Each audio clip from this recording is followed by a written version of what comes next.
Yesterday was a great tragedy for us all. We cannot remain indifferent. Russia has declared a national day of mourning following the deadly Moscow concert hall attack. An ISIS affiliate has claimed responsibility. Welcome to Your World Tonight for Saturday, March 23rd. I'm Kimberly Gale. Also on the program, 18 bells toll to honor Canada's 18th Prime Minister, and emotional tributes for Brian Mulroney at Montreal's Notre Dame Basilica, packed with dignitaries, friends, and family. He became a truly great Prime Minister and a world leader. But to us, he was more than that. He was a truly great father. And later, as the Juno Awards get underway, the evolution of the music video, 4 decades after the first Video of the Year award.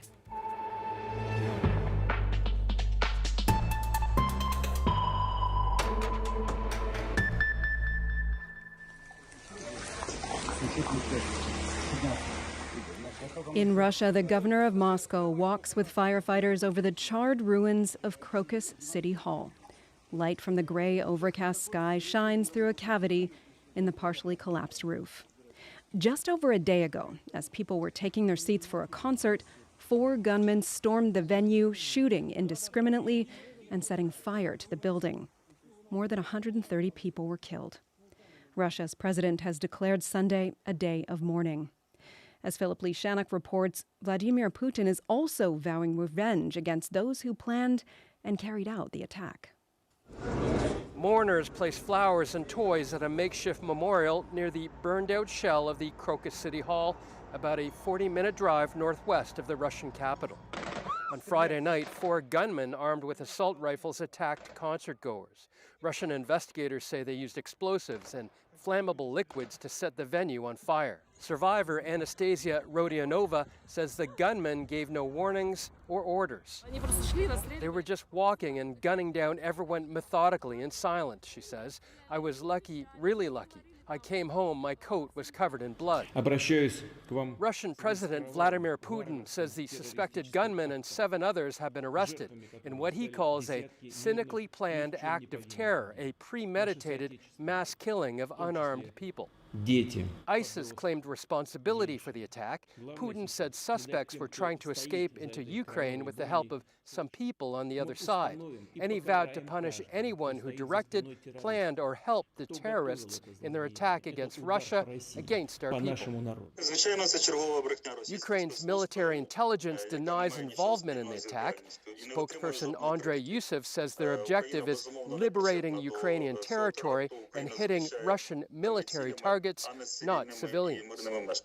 I don't think this is really a Ukrainian operation. That's not how. Fawaz Georges is an intelligence analyst at the London School of Economics. He says U.S. intelligence recently warned of attacks on Russian targets as part of a long-standing security agreement. The Americans basically told them a few weeks ago that extremists were planning to carry out multiple attacks on various targets, including concert halls in Moscow. Georges says the attack appears in keeping with ISIS's MO. Russian authorities initially dismissed the March 7th warnings from the U.S. as provocative, but says security services neutralized a cell of extremists planning an attack on a synagogue in Moscow, and days later detained the commander of an ISIS combat group. Philip Lishanek, CBC News, Toronto. As Philip mentioned, ISIS has claimed responsibility for the attack. More specifically, U.S. officials say it was the work of a branch called ISIS-K. For more on ISIS-K, I spoke to national security reporter Ben Maku. So Ben, most listeners will be familiar with ISIS, but who is ISIS-K? ISIS-K stands for Islamic State Khorasan. It's an offshoot of ISIS known for a string of recent terror attacks in Turkey and Iran. It's named after an old term for the region that included parts of Iran, Turkmenistan, and Afghanistan. It emerged in 2014, and it's centered in eastern Afghanistan. They've been trying to carve out a place in the country since the disastrous pullout in 2021, when U.S. forces left the country and the Taliban took power. ISIS-K is currently at war with the Taliban, and Russia is warming to the Taliban. Just last week, it was reported that the Taliban installed a military attaché in Moscow. So this very much is attack the ally of your enemy. So that leads into my next question, which, what could be ISIS-K's motive for attacking Russia? The group is known to have opposed Russian President Vladimir Putin a lot in recent years. There are a few reasons. For one, Russia was one of the Assad regime's greatest allies during the Syrian civil war and bombed ISIS regularly. They're allies with Iran, also another ISIS enemy. So this isn't something new either. Russian authorities, by their own admission, thwarted an attack by ISIS-K in Moscow only weeks ago. It was going to be allegedly targeting a synagogue. In his address today, Russian President Vladimir Putin made no mention of ISIS, nor did he blame Ukrainian forces, but he did say the attackers tried to escape into Ukraine. What do you make of that? So Russia's FSB security service is kind of the top intelligence agency in the country, said that all 4 terrorists behind the attack had been arrested while heading to the Ukrainian border. I think it was Bryansk, and that they had contacts in Ukraine. So far, Russian lawmakers, like former Russian President Dmitry Medvedev, have started to blame Ukraine. But Ukrainian military intelligence say that Moscow's claims that these suspects fled to the Ukrainian border and that they had contacts were completely bogus. In fact, a source I spoke to in the Ukrainian military said that they already had suspected that Russia would be blaming them for this. And to add to that, today we actually saw that ISIS has now put out a longer statement claiming the attack, which is how they typically operate, even posting pictures of the attackers, blurring faces, hiding their identities. What will you be watching for in the days ahead? So ISIS typically attacks in twos. That being said, Russia is on alert. They're tightening security at airports, transport hubs, and across Moscow. All large-scale public events were canceled this weekend. Eventually, this could mean that Russia starts re-engaging in a bombing campaign of ISIS, which could mean that they could end up doing airstrikes in Afghanistan for the first time since the Soviet-Afghan War in the 80s. National security reporter Ben Maku, thank you. Thanks for having me. Canada has bid farewell to its 18th Prime Minister at a state funeral in Montreal. Family, dignitaries, and former prime ministers paid fond and sometimes joyful tributes to Brian Mulroney this morning. He's being remembered as one of this country's most consequential leaders. The CBC's Alison Northcott was there and tells us more. After a procession through the streets of Montreal to the Notre Dame Basilica, RCMP pallbearers carried Brian Mulroney's flag-draped casket into the church. Inside, his wife of more than 50 years, Mila, his children and grandchildren sat amongst dignitaries, former colleagues and friends to pay tribute to the boy from Baie-Comeau. While my dad's Irish heritage was the rock from which his character was cut, Baie-Comeau, Quebec, his hometown, was the quarry from which it was dug. Mulroney's daughter, Caroline, a member of Ontario's legislature, reflected on her father's legacy as a leader and his intimate final moments. His body was tired, but his heart would not let him give us up. So Dad looked at Mum, and with what were his final words to her, he said, "I plan too." We are heartbroken by our loss. We adored him. I miss you, Daddy. Among the guests, current and former politicians, including Prime Minister Justin Trudeau. We all know how Brian loved to win, yet his most cherished victories were nonpartisan. Those moments where the true winner was Canada itself. Mulroney was remembered in eulogies as a bold prime minister and world leader who negotiated the North American Free Trade Agreement, took on environmental issues like acid rain, and fought against apartheid in South Africa. He took risks, and by doing so became one of those rarest of leaders. His longtime friend and former minister in his cabinet, Jean Charest, said Mulroney's work had a lasting impact. We live in a world that he helped shape. Mulroney's loyalty to friends and family was celebrated too, with talk of frequent phone calls and comforting words through difficult times. Hockey great Wayne Gretzky touched on the former prime minister's sense of humor. And then he goes, "Young man, remember 1993? That was a great victory for the Montreal Canadiens, right?" And I said, "Sir, I was on the other team." Mulroney was a lover of music. I'm going to sing my papa's favorite song. His granddaughter, Theodora Lapham, honored him with her voice. Qu'est-ce que j'ai à tant l'aimer, After the service, as the casket was carried down the aisle, we'll meet again. A recording of Mulrooney's own voice played as guests filed out into the snow. Alison Northcott, CBC News, Montreal. Some sunny day. An idea called classroom complexity has become a sticking point for striking teachers in Saskatchewan. The aim is to make schools more inclusive. But teachers say without adequate resources, classroom complexity only makes their job more difficult and leads to worse outcomes for students. Deanna Sumanek-Johnson reports. Striking educators in Saskatchewan have brought a phrase from teachers' staff rooms into the public conversation. They call it classroom complexity. What it means is kids with different learning needs, abilities, and challenges all crammed into one, often large, class. You might have several students, maybe 6 or 7 or 8, or even more students who are on individualized learning plans, which means that they might be learning a different set of curriculum than the rest of students in the class. Samantha Beacott is a high school teacher and president of the Saskatchewan Teachers Federation. You might have a number of students within the class who have English as an additional language. You might have students who are struggling to manage their behavior and with emotional regulation. And you might have gifted students. The intent behind classroom complexity was noble, the right of students with different learning needs to be brought into a single environment. There was even a UNESCO document about it. It was called the Salamanca Declaration, and it was signed by more than 90 countries, including Canada, exactly 30 years ago. Well, I think what we've come to realize over the years is that segregation is not a good thing.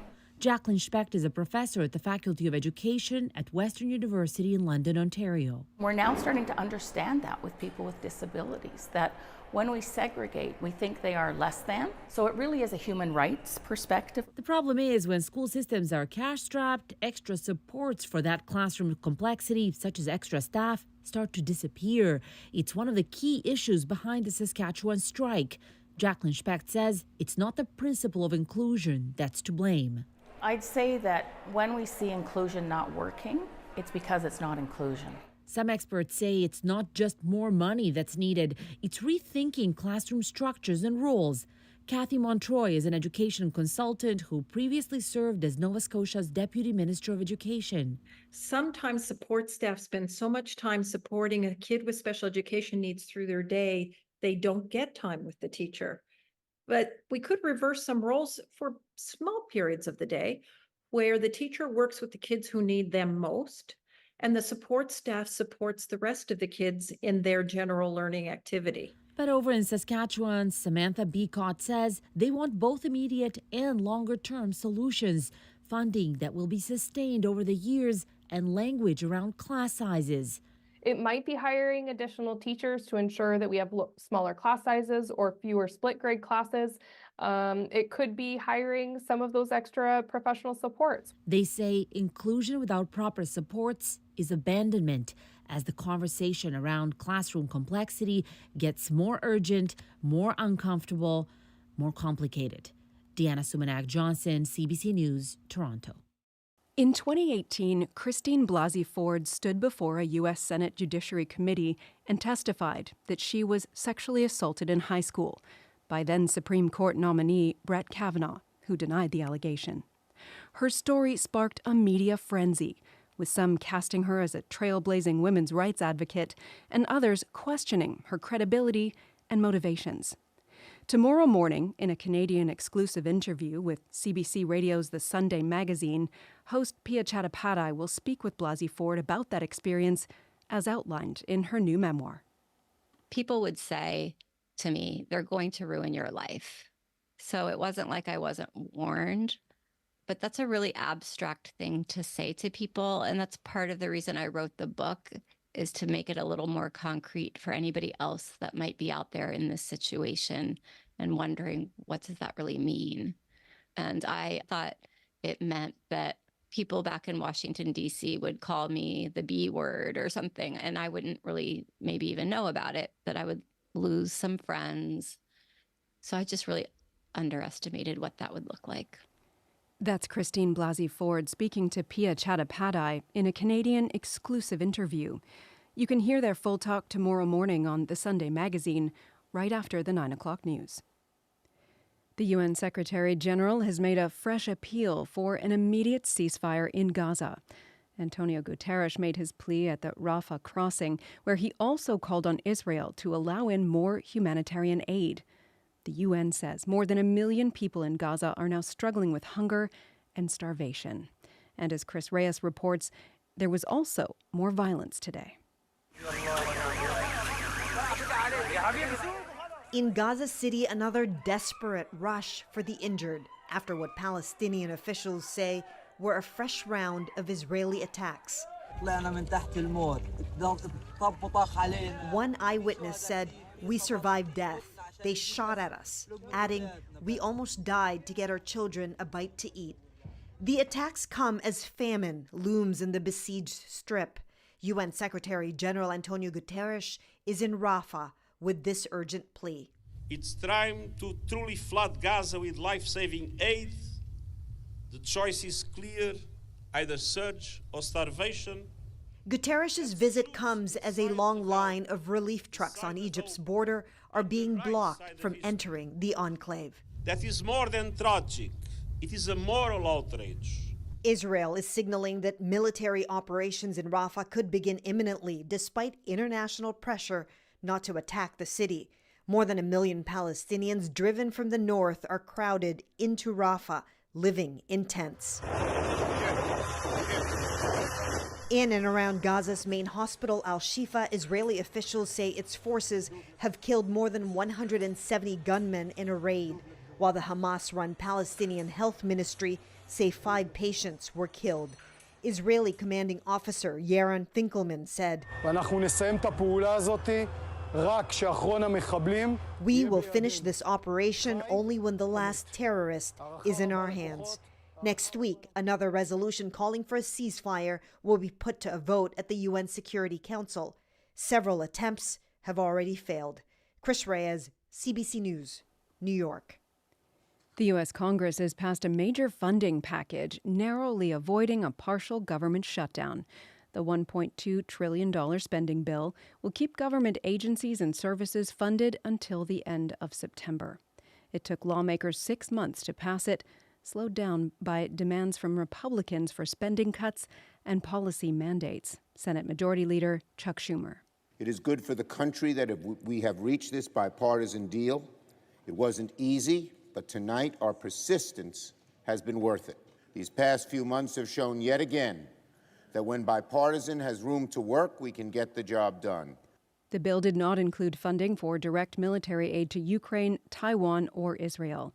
That is part of a separate bill that is stalled in the Republican-led House of Representatives. Tensions are running high ahead of India's general election. One of Prime Minister Narendra Modi's fiercest critics has been arrested.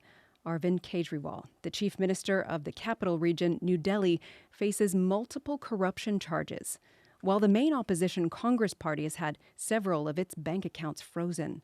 For more on what this all means heading into the world's largest general election, I spoke to freelance journalist Priyata Brajabasi in Delhi. Priyata, can you briefly tell us who is Arvind Kejriwal and how significant of an opposition leader is he?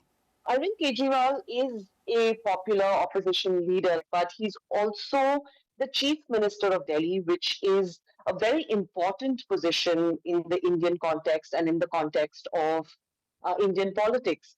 He is a 2-time chief minister of Delhi, and his party, the Aam Aadmi Party, has defeated Prime Minister Narendra Modi's Bharatiya Janata Party and other opposition parties in the country, like the Congress, to win elections in Delhi with a significant margin twice. Not only that, his party, which was once a regional party confined only to Delhi, has also made inroads into other states in India. The party now has a government in Punjab as well and has also competed in other state elections. So his party now has a national presence, and he's also the head of the Aam Aadmi Party. And it's interesting because he has been arrested on corruption charges because the fact that he's been arrested on corruption charges is interesting because the formation of his party was done on the basis of it being an alternative to corrupt parties in India. What sort of impact will these charges against him have on the upcoming election? His party feels that his arrest was done at this time, just a few weeks before the national elections are scheduled to start, with a very, very clear agenda, and that is Mr. Kejriwal would be unable to campaign for the upcoming elections. Now, his party is a part of a 27-party opposition alliance called the India Bloc, which was formed last year with an aim to challenge Modi's Bharatiya Janata Party, which by most surveys and by most poll predictions, it is expected to win a record third term in power. And because Kejriwal is a popular national opposition leader and is seen by many in the country as a challenger to Mr. Modi, his campaigning for the alliance and even his own party, and that's what experts also feel, could have made a huge difference in the upcoming elections. He was scheduled to be campaigning for the elections, but now his arrest has changed the situation. He's going to be in custody till at least March 28th. And it's still unclear at this point if his arrest could last longer than that. Kejriwal isn't the only opposition to Prime Minister Narendra Modi facing problems from government agencies. The Congress Party says several of its bank accounts have been frozen. What can you tell us about that? Absolutely. In the last few months itself, many opposition parties, they've accused Mr. Modi's government of using federal agencies and federal machineries to crack down on opposition parties and on opposition leaders. Rahul Gandhi, who you mentioned, he is one of India's main opposition leaders and he's from the Congress Party. And just a few days ago, he accused the government of using the income tax department to completely stifle their campaign by freezing their bank accounts. He said that they're unable to fund their campaign or pay their workers or even put out ads or support their candidates, which he said is adversely impacting their election campaign and preventing a level playing field for the parties ahead of the elections. He also accused the Election Commission of India, which is an autonomous federal election agency, of purposely staying away and being silent on this matter. Critics have accused Modi's government of using government agencies to target them ahead of the election. What is the government's response? Time and again, the BJP government and, in fact, even Prime Minister Modi, they've been steadfast on their stance that the agencies are simply doing their jobs and they're cracking down on corruption. They say because there has been some sort of wrongdoing on the part of the opposition parties that these investigations are rightfully taking place. And the government says that they're not directly involved in any of these investigations. Thanks, Priyata. Thank you so much, Kimberly. Freelance journalist Priyata Brajabasi in Delhi.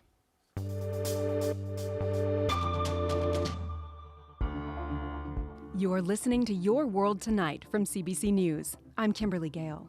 You can hear Your World Tonight and other CBC radio programs wherever you are on your favorite podcast app.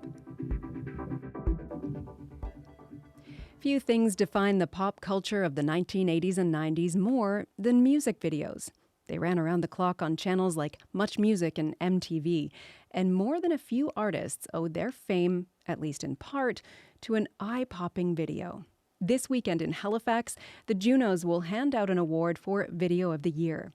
The music industry has changed significantly since that award was first given out 40 years ago. As Magda Gabriselassie reports, artists say videos are just as relevant. That's a good thing. Making music is Brady Kendall's passion, and pairing it with music videos has paid off for the artist. Yeah, I'm just glad that the Junos care, you know. They believe that music videos still matter, so that's a good thing. He and director Andrew Dezen are nominated for Music Video of the Year for this song, Of Woods and Seas. Kendall believes there's so much to gain from artists continuing to make music videos. When you have a proper music video as well, people take you more seriously. Never was it more serious than the 1980s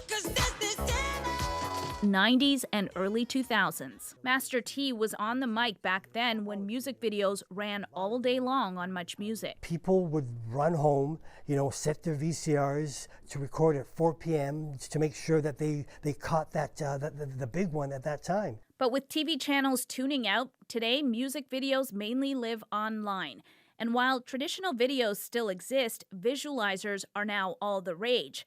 They can be cheaper and less complicated to make. Everything is heading towards the short form. Jabran Haddad is a freelance music data journalist who questions whether music videos still matter. Through Chartmetric, a data analytics tool, he compares Spotify streams of songs to the YouTube views of the videos. The streaming numbers are out far ahead, but he says videos still track some genres more than others. Latin music and K-pop, when we look at the daily consumption of music videos on YouTube, they remain consistent throughout time. Going back in time, music video sets have been a breeding ground for future filmmakers, from Spike Jonze to Canada's Director X. Hopefully we can make a movie one day. Sterling LaRose sees that in his future. In the present, he's nominated twice for Music Video of the Year. Once for directing the video for Damn Right by Snotty Nose Rez Kids.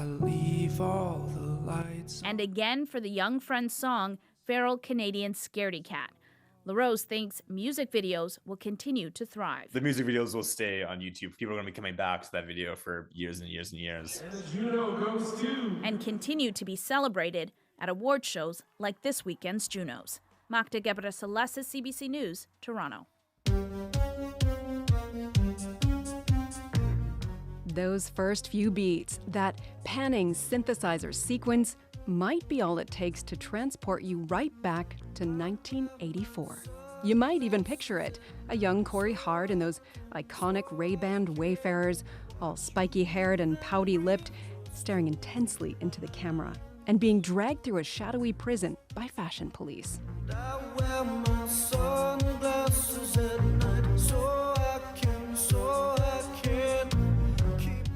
The video for Sunglasses at Night launched Corey Hart's career. The same year, Canada's music video channel Much Music was launched, where it was in high rotation. It featured a cameo by Laurie Brown, who later became a Much VJ. The music video helped Hart land a top 10 hit in the US, thanks in part to MTV. Its dystopian imagery came courtesy of director Rob Courtley. And according to Hart, it's no coincidence that it was released in 1984. I had the concept of this 1984 George Orwellian style video where we'd be fighting against Big Brother. In this case, Big Brother was Laurie Brown, who was trying to put me in the Don jail and lock me up. Courtley won the first ever Juno Award for Video of the Year. And the winner for the first ever Video Juno Award is Champagne Pictures' Rob Courtley, Corey Hart, Sunglasses at Night. Hart would go on to have several top 40 hits in Canada and the US, and eventually become an inductee in Canada's Music Hall of Fame and Canada's Walk of Fame. But it's hard to deny that Sunglasses at Night remains his signature song. It remains a staple of classic rock radio and has been used in a number of TV shows, video games, and movies, including this spooky, slowed-down remix from the 2022 movie Nope.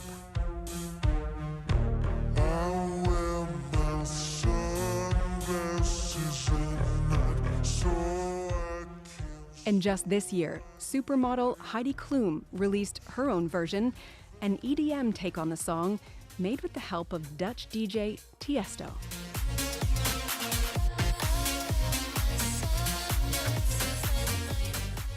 We'll leave you tonight with a little bit more of Corey Hart's original 1984 version of Sunglasses at Night. Thank you for listening to Your World Tonight. I'm Kimberly Gale.